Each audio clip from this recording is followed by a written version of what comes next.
Interesting music. Acknowledge psychological trauma, break through barriers of self-deceit, temper manic behavior. These are the Dark Man's terms. The contract. Huh?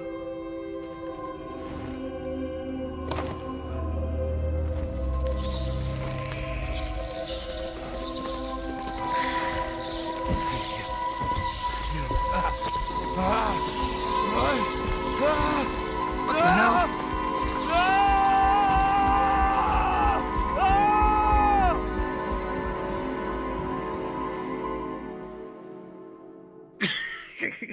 I literally just got carried off into the night. Ooh, chapter 4. Was it just me or was that a short chapter? Hey. Hey, detective?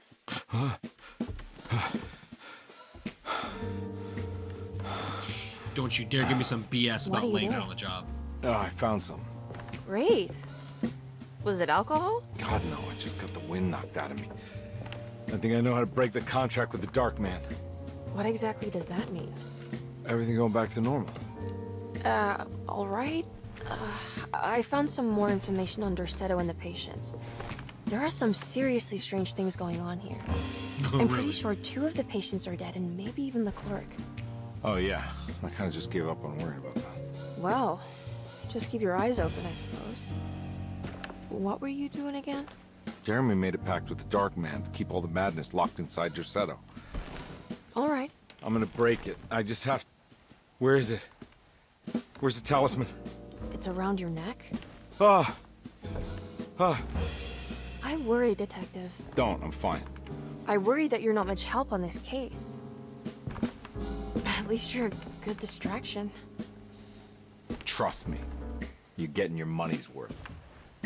At this rate, I'm an absolute bargain.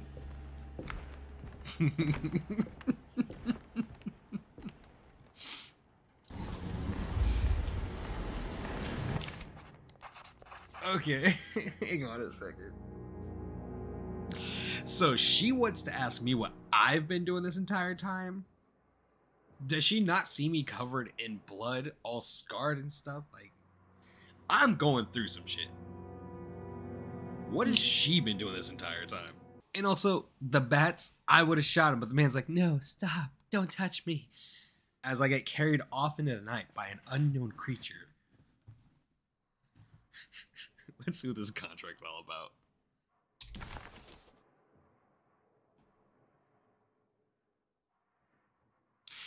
I hope there's something on the next page. 913. I wonder if 913 might be an important number. He must first acknowledge psychological trauma in order to proceed. The lying must stop, so we can break through the barriers of self-deceit. Finally, temper manic behavior. Medicine has failed me. Nothing can be done to dispel the hardwood curse. Only the sacrificial dagger may release the despair from Jacob's eye. Yet, doing so would be the doom of Dorsetto. Let this curse of mine be a weapon for once. I accept your demands. Oh, crawling chaos. Build your prison around this godforsaken hospital. When evil has been starved, I will stay buried forever. I don't understand. I understand the dagger. But what does he mean by build your prison around this godforsaken hospital?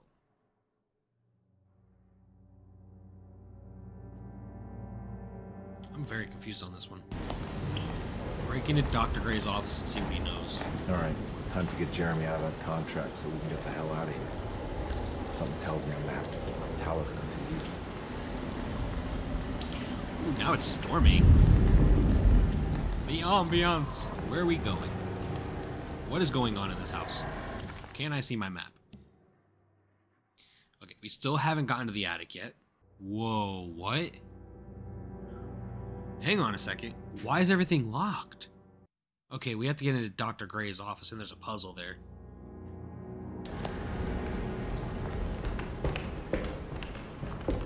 Let's head that way. Just what this evening needed. Some ambiance. What the hell? That would be this one, right? Wrong. We have to go through the house. If it's making me go through everything again, that must mean that something is going to happen all the way there. I need the key. I still don't have that key, apparently. Hey. Got to be around here somewhere. He wouldn't leave this house. I don't know what to think anymore. You run into that detective fella? Who is he? Can he be trusted? I think he one of the good guys. Well, you know, like us. Will he be all right with her coming? Praise the mother. He don't need to know about all that. He's there for Just calm down. It ain't time yet. God, it hurts. As far as I can tell, Detective Carnby seems to be solving problems, not causing them. Just be ready in case he starts anything.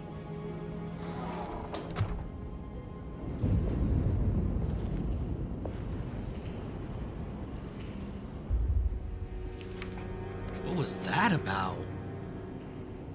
Also, consider the fact that those two, I'm seeing them. Are we back in the normal world, or are we in the other dimension? Because she was in the oil swamps, and he was in the alleyway. Let's see what she has to say. Carnby never thought he'd be so happy to be back at Detective. It felt like he had crawled through a long, dark tunnel of misery and regret. Now that he was back, Carnby could look into the steps mentioned in the contract. But there was one thing that gnawed on him. What exactly did this have to do with Dr. Gray? The two orderlies still hadn't found Jeremy. Carnby figured this was good news. Emily had reminded him about some strange deaths at Detective, and Carnby wasn't sure who he could trust. Is Dr. Gray the Dark Man? Unless, like, Jeremy made a contract with the Dark Man saying that he could have the residents of this house as sacrifices to satiate him from spreading his evil throughout the world. And Dr. Gray is that man who's collecting patients, and then whoever comes here, he can do with as he pleases. So maybe that's what Dr. Gray has to do with all this. Whoa. The rot has really spread throughout the house.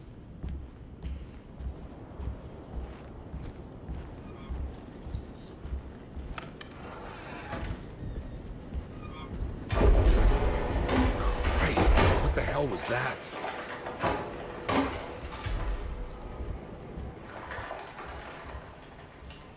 It's blocked. Okay, so the house caved in. What's this? Preparations for St. John's. Was that there before? We must have faith that Jeremy's pact with the Dark Man is a bluff. If we are lucky, our visitors will find him and prove it's all nonsense before night falls. What is true is our attempt to call on her. Too many things have happened for this evening to be in vain. Think of Jack and Cassandra, even Perosi, whose circumstances I can't understand. Grace is a goat without horns. She knows it and will play the role. You must talk to your brother, Pt.10. I worry that he will fail us. Mrs. Thompson. What? Hang on a second. The goat without... Is Grace the sacrifice? And who's Batista's brother? And who is her? What? Hang on, where's... I knew that all sounded familiar. Alright, so I want to re-listen to this real quick. Every day your silence weighs a little heavier. It's been a difficult year for everyone, and many have lost all hope. I read in the papers about people suffering. Pictures of dust-covered landscapes without a drop of water.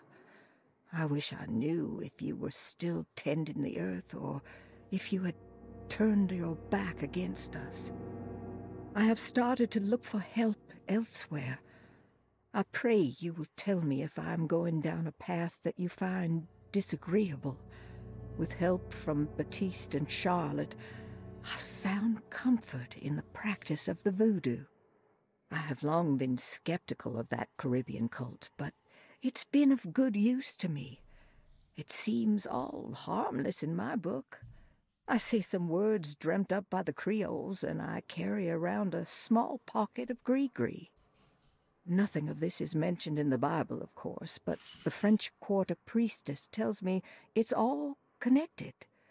She says the Christian God is just one more perspective on the creator of things. That's what I like to think, but the other way around, that the spirits of her faith are just aspects of you, our Heavenly Father. I am so grateful for the words you gave Mr. Hartwood. We will sing your praises at St. John's Eve. The world will be blessed soon again. Only the sacrifices of the Old Testament compare to your demands. Let it be the truth. A mother of earth, wood, and dirt. A mother of 1,000 young. Sacred sand, $1. Black cat oil, $1.50. Devil shoestrings, $0.25. That makes $2.75, madame. What was that you were telling the doctor? A goat without horns. What does that mean? Ah, you must have misheard me, madame. I said no such thing. Please, I know I don't look like any of you, but I'm devout. I'm ready to do what it takes. Do not be so eager to sacrifice the few things you have left, madame. Now please, leave my store. A goat without horns. But what does it mean? But are they gonna sacrifice the little girl?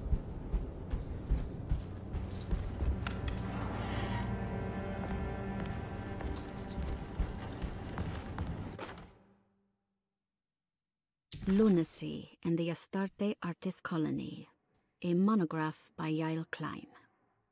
In early 1909, the old Derceto plantation outside of New Orleans was turned into an artist's colony.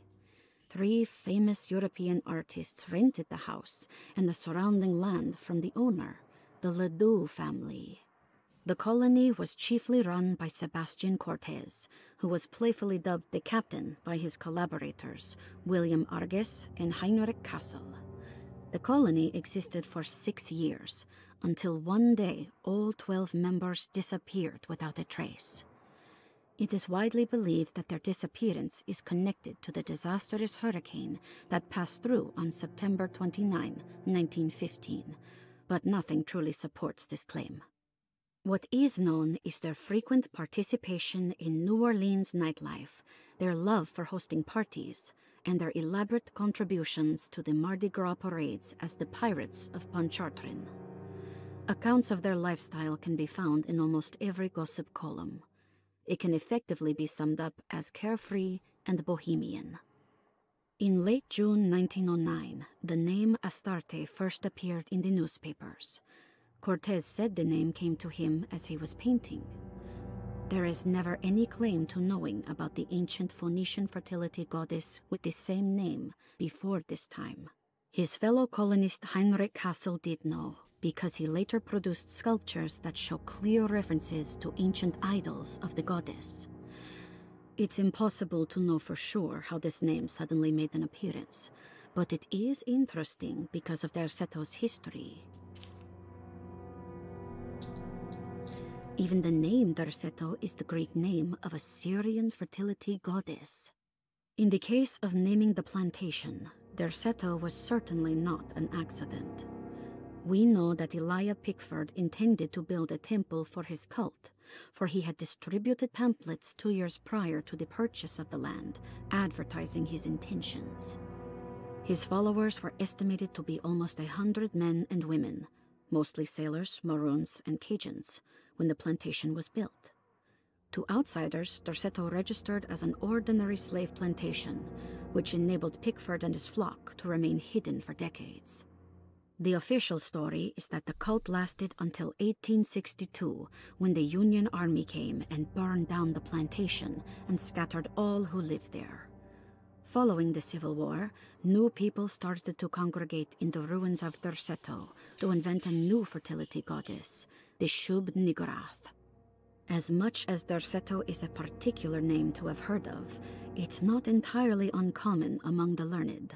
Astarte is equally known and could have been subconsciously chosen by well-read artists. Shub-Niggurath is, on the other hand, very uncommon. Almost impossible that anyone in Louisiana would have heard that name. The name is referenced only in rare books like Unaussprechlichen Kulten and the Necronomicon, and is believed to be a bastardization of Arabic words meaning pertaining to the dark young. The few paragraphs printed on the goddess are so upsetting that no one in their right mind would want to build a religion resting on such qualities. The Shub-Niggurath cult was hard to get rid of, but it is believed that despite the police jailing and killing several cultists over the years, the main culprit in the cult's demise is the cult itself, which seems to line up with every instance of cult activity on Derceto's grounds. When Captain J.W. Norton of the Union Army arrived, he described the people at Derceto as malnourished and maniacal. As much as the army tried to save them, they fought back with fervor, as if nothing was going to stop them from slowly destroying themselves. While the disappearance of the Astarte artist colony remains a mystery, the recurring motif seems to suggest that their fate involved lunacy and a hunger for self-sacrifice to that fertility goddess with 1,000 names. All the questions being answered. So it seems like the her that they're all talking about is Astarte, the other names they said, the fertility goddess with 1,000 names.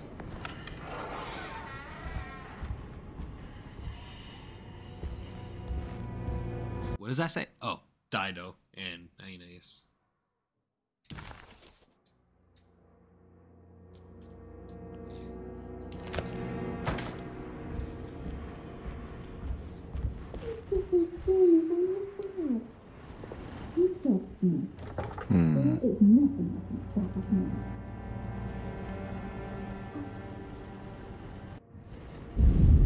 That honestly just scared the crap out of me. Holy shit.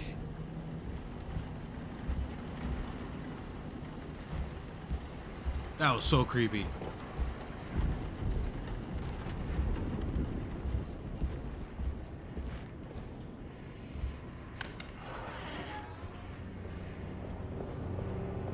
I wonder if this is where the ritual is going to take place.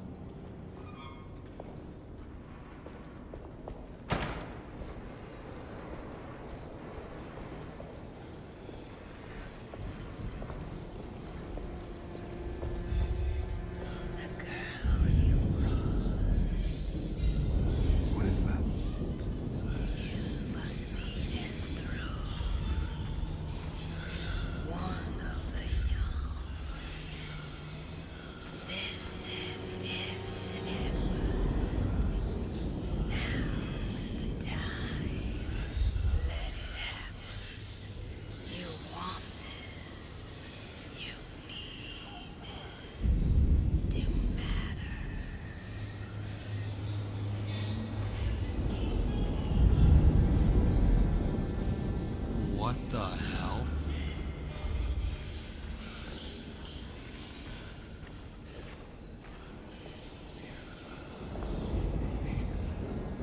I knew I heard whispering in the beginning, but I didn't think it actually, like, talked to me. Is it gonna do it again?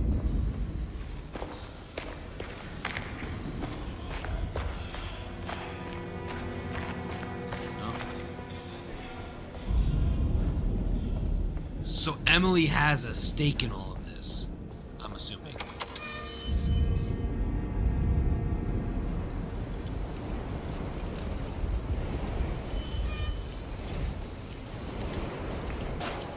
at all the birdies. That's not ominous.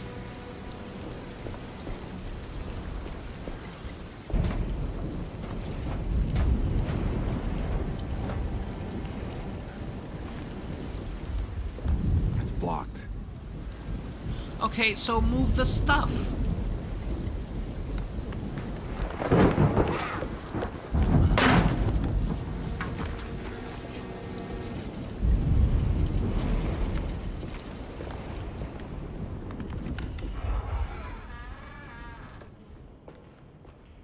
It's the bear. I need the key. So I just don't have keys to anything anymore? Unless, like I said, this isn't the actual world.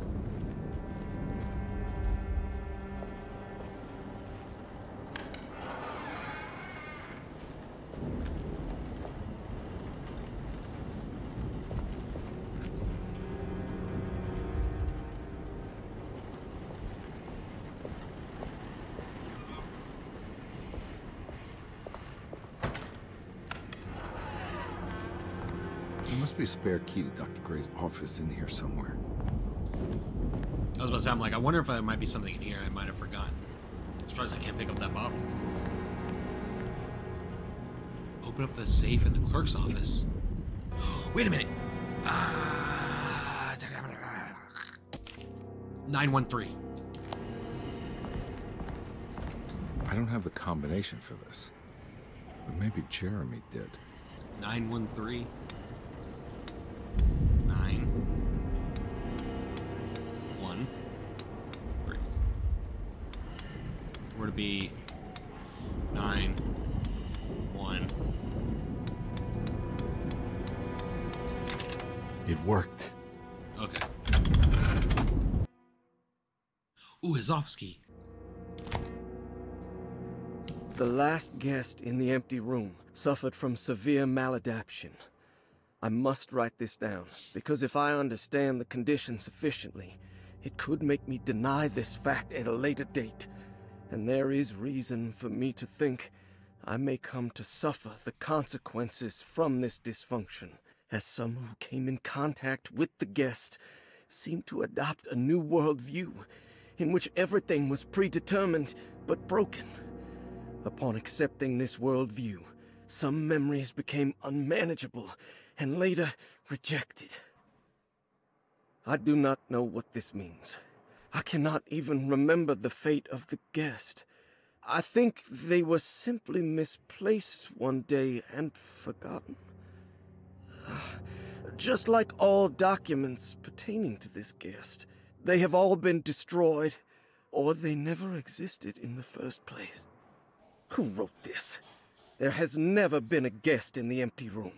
So even as he's reading this, he's already suffering from this maladaptation. But that means we have to go check out the empty room. Oh, there's my axe.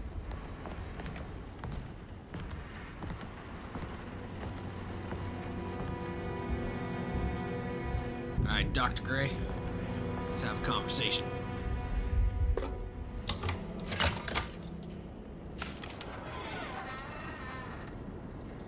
Dr. Gray was somehow mixed up in this business with the Dark Man, Detective Carnby decided. He had to be. Either Dr. Gray was using the idea of the Dark Man to manipulate and torture Jeremy, or the Dark Man was an actual powerful being possessing Jeremy. And in that case, Dr. Gray was simply a stooge. Maybe both could be true at once. Carnby felt his mind racing in all directions. No matter what, he had to find a way to break the pact. That was what Jeremy said was needed. It didn't even matter what was true or not. If Jeremy wouldn't leave Derceto before the contract was broken, then Carnby had to make it happen. He just wished the steps on the contract made a little more sense.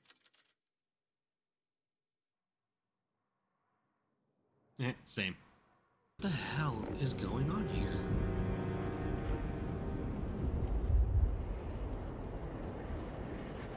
Dr. Gray's office, all to myself. Let's see if we can figure this guy out. It seems to me like maybe Jeremy has a pact with the Dark Man to stop whatever craziness is happening at Derceto from escaping. That is caused by the fertility goddess, who they're trying to make a sacrifice to, which I believe they're trying to sacrifice Grace. And they might have sacrificed, I think they said Josh or John and Cassandra, and then Grace is the next one, along with them being like, oh, there is no empty room. Or there's nobody in the empty room. It's making my brain hurt, but I want to know what's going on here. What else we got? Cassandra's things. Hey. I have finished tidying up Miss Beauregard's belongings. I will leave it to you to contact her agent and have them collect her things. I found one of Grace's drawings she might want back, along with this key in her room, which I believe you've been looking for, Mrs. Thompson.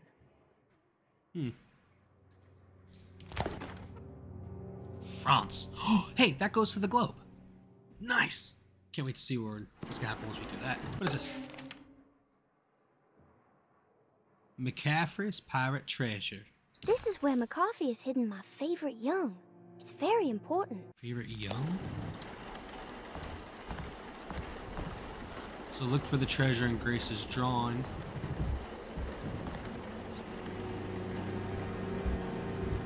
Is that the key? The stairwell key. Ooh, so that means I can access that stairwell I couldn't get into just a few minutes ago. Well, what have we here? Jeremy's treatment. Dearest Dr. Manzetti, I find myself in a losing battle with my patient. As I've disclosed in my previous letter, his delusions have him completely captured. It's bad enough that he is torturing himself with paranoia, but his madness turns out to be quite persuasive to others, effectively laying the ground for mass delusion. I am writing to you in hope that you can give me some guidance. Beyond my ambition to avoid devastating surgery on my patient, I have grown worried about my own defenses. The words of my patient are deranged, yet they often resonate with something primitive within me. I have tried photographing his brain with X-rays. It was surprisingly difficult to get good results.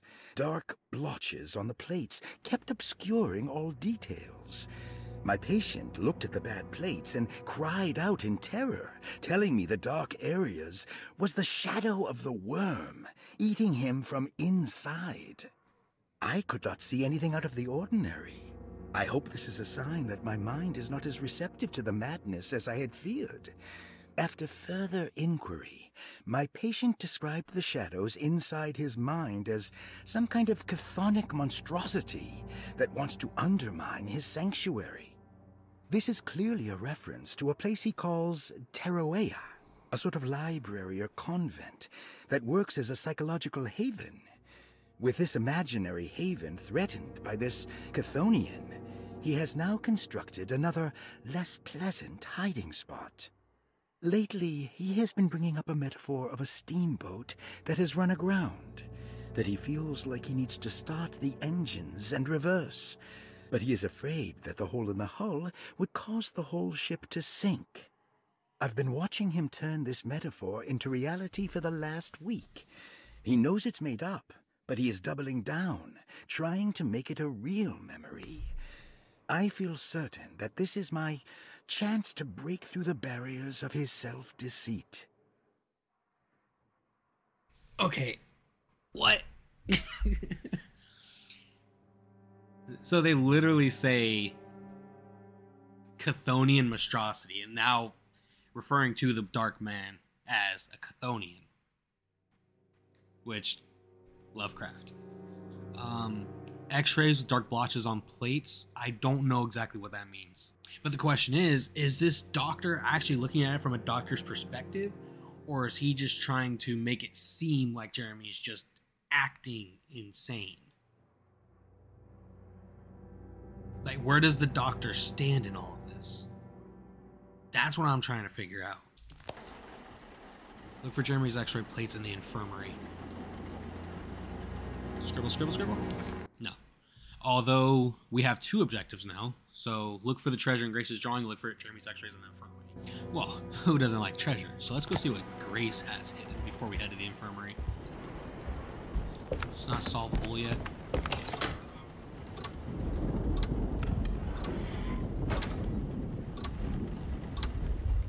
What is this? It's a Lanyap, the Flying Dutchman. Oh, ooh, we got something new.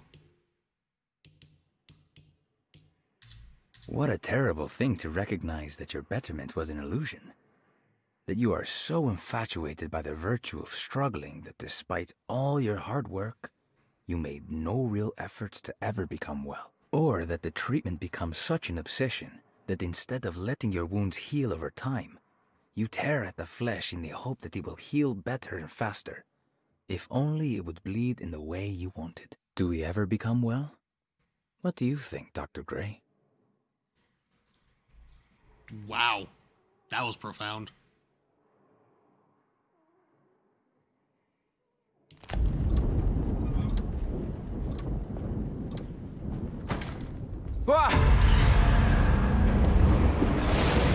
What just happened?